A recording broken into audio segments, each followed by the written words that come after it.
The most beautiful thing about Berlin, right, that people don't think about, the most beautiful thing about the city is that Berlin is free. Yeah. Berlin is free. If tomorrow I want to walk down the street with my bare feet and my swimming suit, nobody cares. Welcome to About the Journey. I'm your host, Oneika Raymond, a travel journalist and member of Marriott Bonvoy. This season, I'm uncovering the lesser-known sides of 6 iconic cities. In my years of travel, I've found there is no better way to see a city than through its neighborhoods and the people who call them home. So I'll be meeting up with in-the-know locals to show me what makes their homes one of a kind, from the sights, sounds, and flavors to the hidden gems and so much more. This week, we're exploring Berlin's neighborhood of Kreuzberg, a thriving multicultural district just south of Mitte. Kreuzberg is like the heart of Berlin. It's very colorful and a lot of different nations. Berlin is probably the most international city in Germany, and most of them live in Kreuzberg.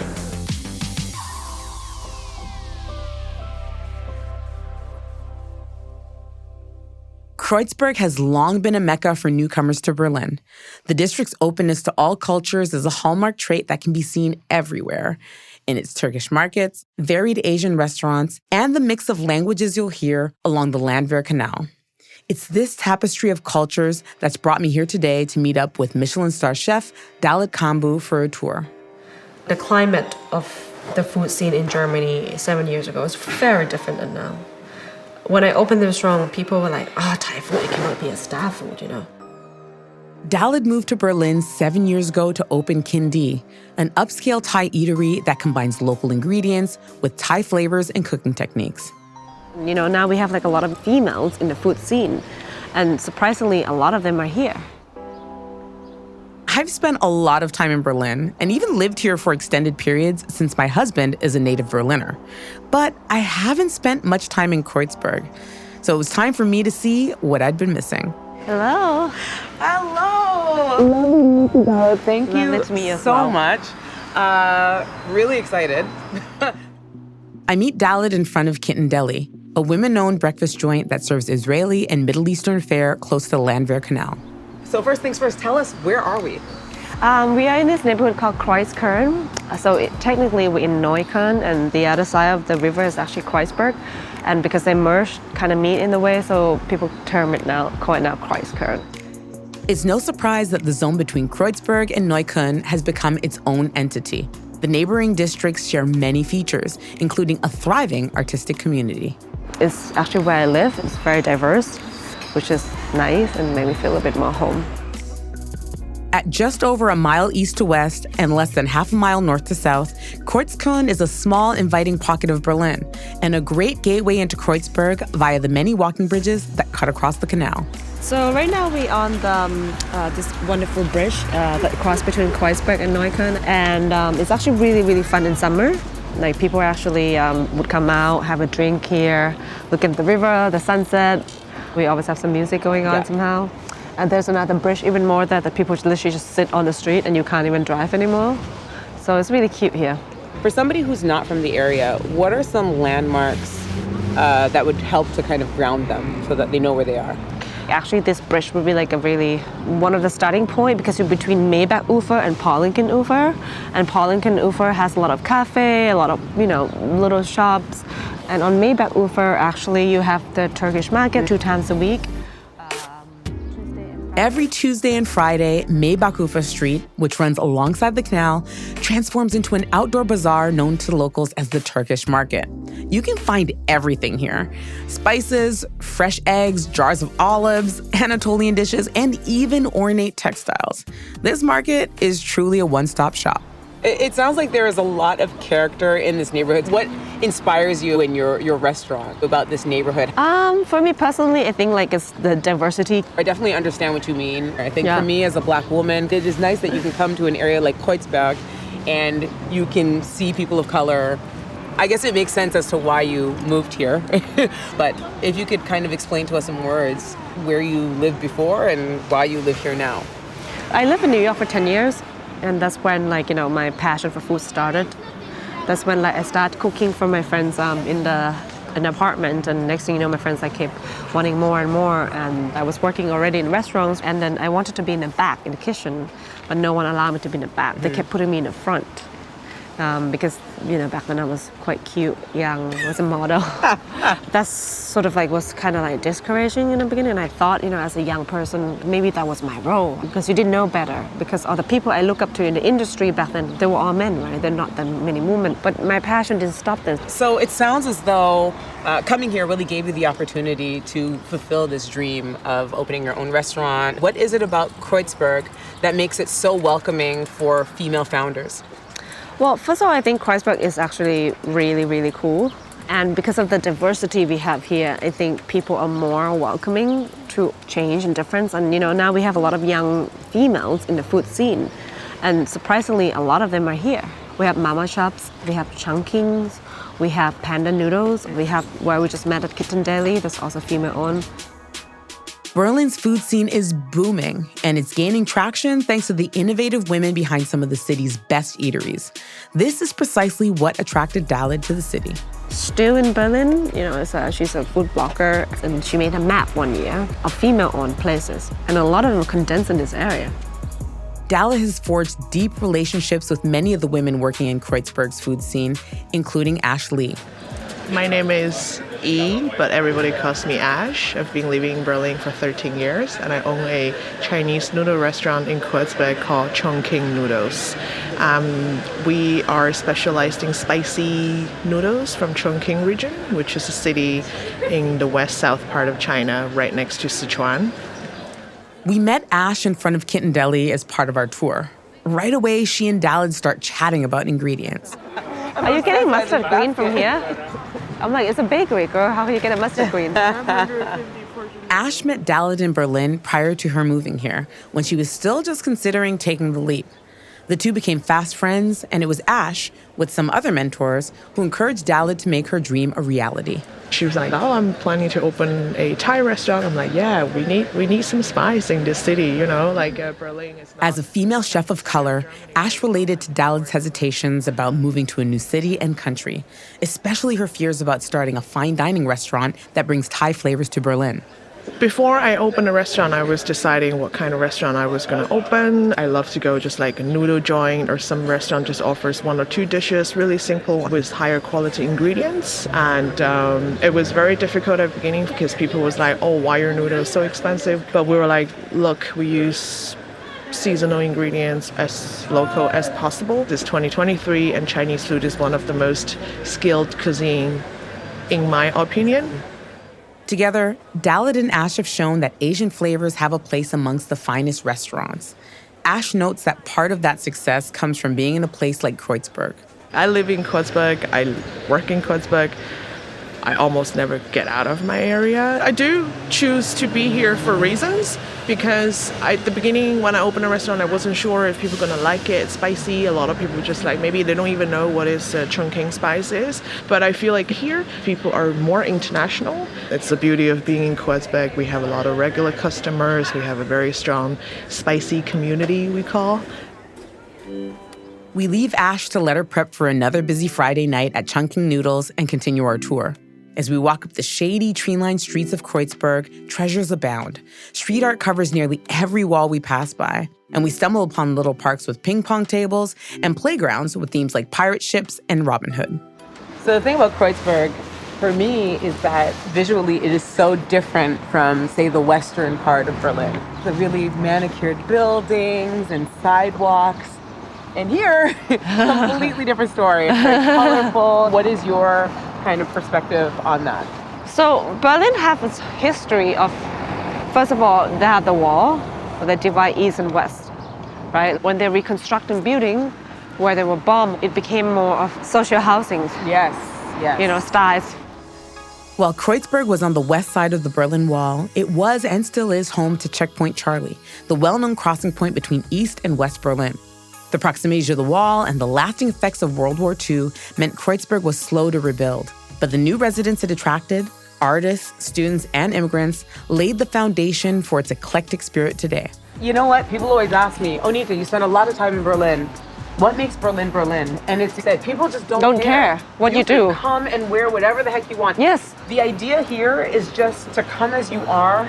It doesn't matter what you look like. It doesn't matter whether or not you wear brands. There is a lack of pretension.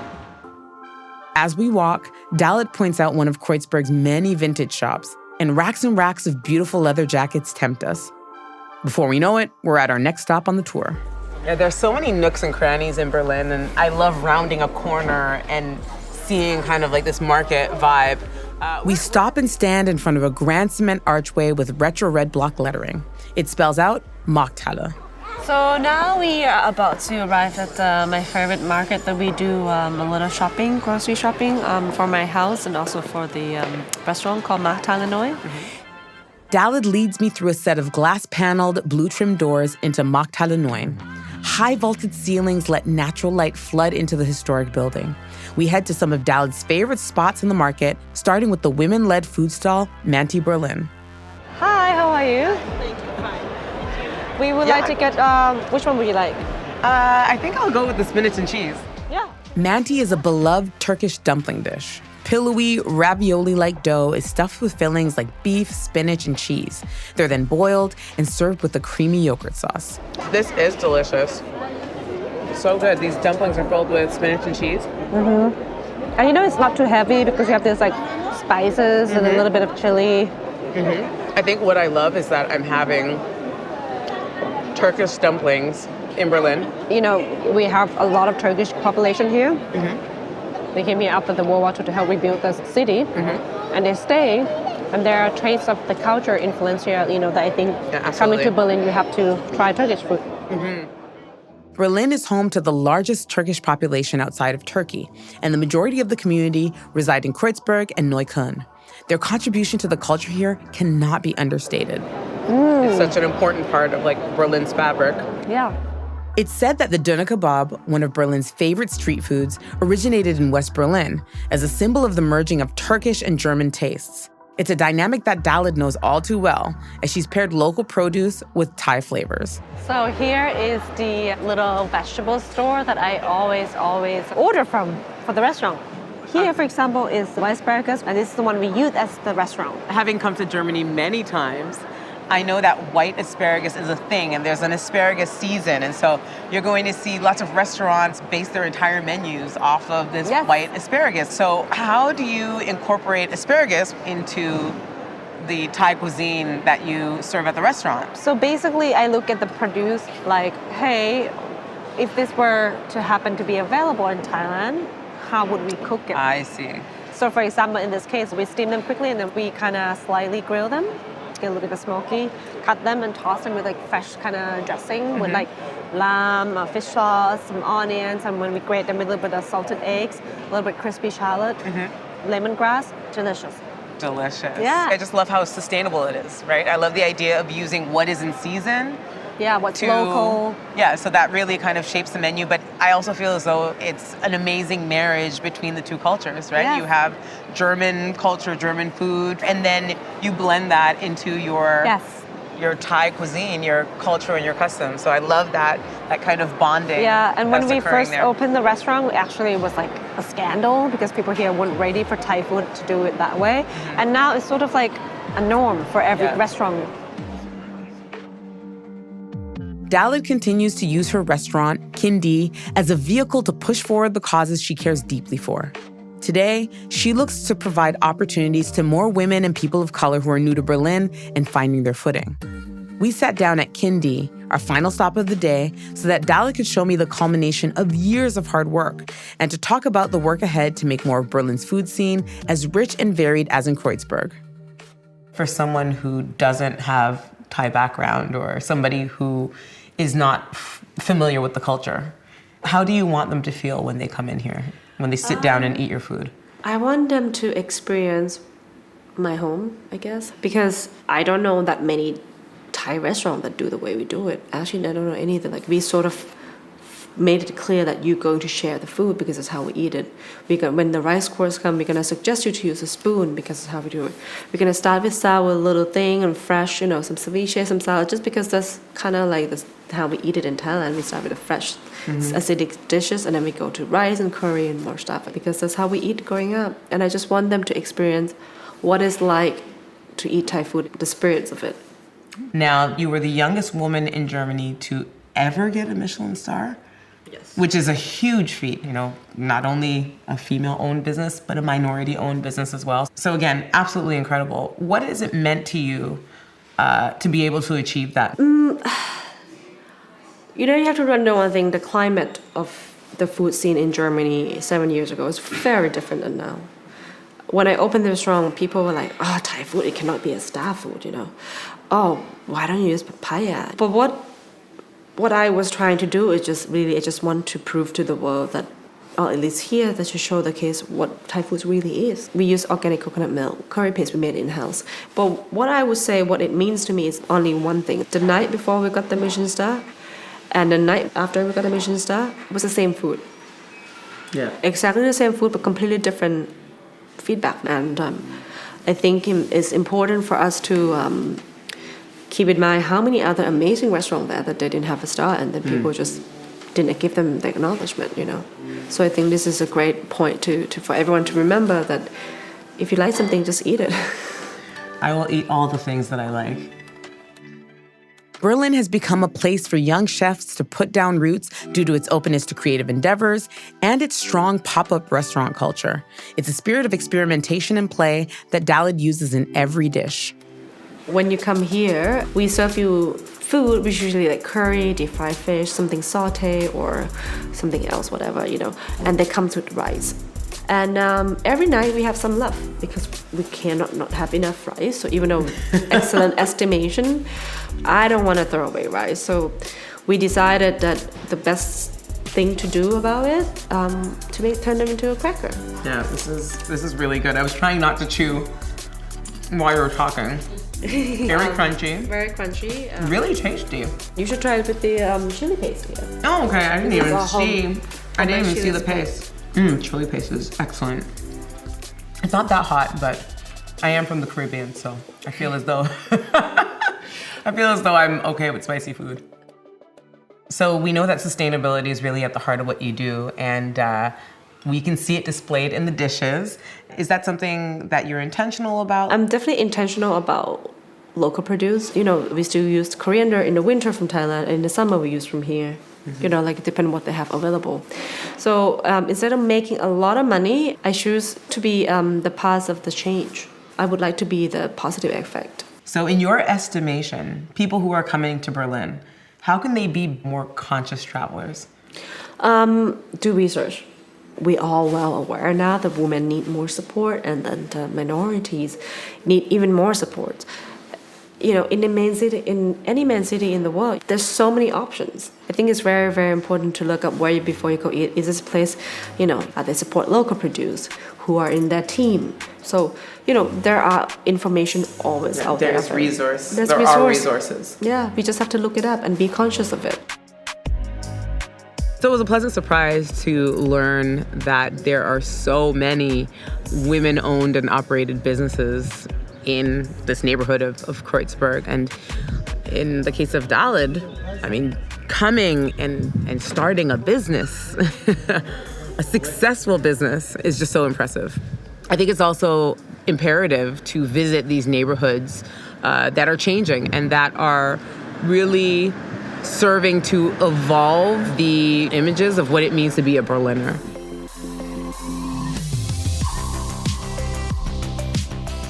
That's it for this season of About the Journey. Thank you to our Kreuzberg guide, Dalad Kambhu. And thanks to you all for coming along with me on this truly global neighborhood adventure. If you missed any episodes, they're right here in your feed to catch up on. About the Journey is produced by Marriott Bonvoy Traveler, At Will Media, and me, Oneika Raymond. Our Marriott producers are Robin Benefield and Valerie Connors. Our At Will Media producers are Kate Walsh, Christy Westgard, Gail Straub, and Elliot Davis. Mixing and original theme music by Andrew Holtzberger. Learn more about Dalad Kambhu and her restaurant Kitten Deli at kindiberlin.com. You can learn more about visiting Kreuzberg and how to travel more meaningfully from Marriott Bonvoy Traveler at traveler.marriott.com. Stay, explore, and discover the unexpected with Marriott Bonvoy's 30-plus hotel brands and over 8,000 hotels and cities around the world. And if you like this episode of About the Journey, please be sure to rate, review, and subscribe wherever you get your podcasts. I'm your host, Oneika Raymond. See you next time.